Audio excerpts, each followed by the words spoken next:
Hey, it's Ryan Lee. Tomorrow's Thanksgiving, so depending if you're stuck in traffic now when you're watching this, happy Thanksgiving.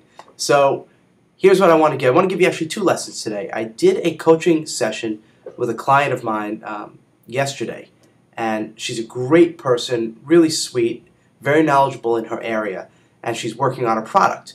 So I reviewed the copy yesterday with her, went through the site, and there were two mistakes that I felt she was making.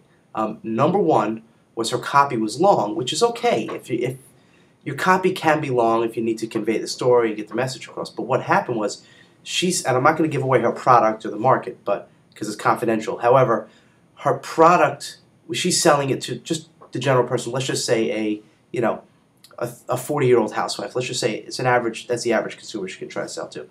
But her stuff was she overemphasized. It was too many details. And here's what I mean. It was too technical. There was one part which said, yeah, you could download this to your Palm. Your Palm Pilot is over 7,000 things. And, if these people are, maybe it's a 40-year-old housewife, and I'm not trying to judge, but maybe she's like, well, I don't even have a Palm, so this obviously isn't for me. So my point is, what you can do is you can talk yourself out of a sale. So sometimes you have to kind of dumb it down and make it more simple. And people just want to know, what's the bottom line? What are you trying to sell me? What's in it for me? But if you get too technical and too many details, the more you tell, sometimes it's not always the more you sell. Sometimes the more you tell, the more you unsell. So you got to be careful, because again, if you say sometimes it's one bullet point that the person reads and say, oh man, okay, this isn't for me. It's too complicated, and boom, they're gone. That was number one.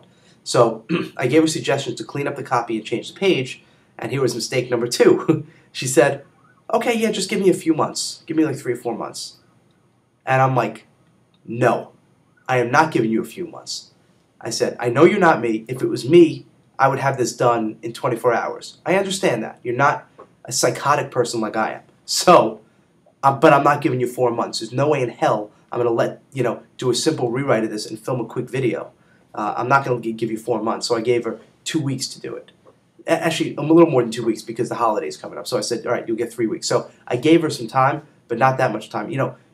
Because here's what happens. If you set a deadline that's so far in the future, you're going to meet the deadline, but you're going to wait till the last minute. That happens with a lot of us. So, put pressure on yourself a little bit. And it sounds kind of weird, put pressure on yourself. But, don't give yourself so much slack, because then you kind of slack off, and then you just never get things done. There was one more lesson that we learned from her.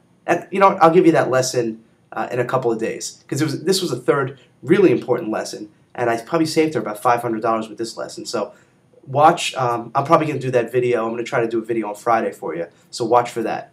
But that's it. Those are my tips of the day.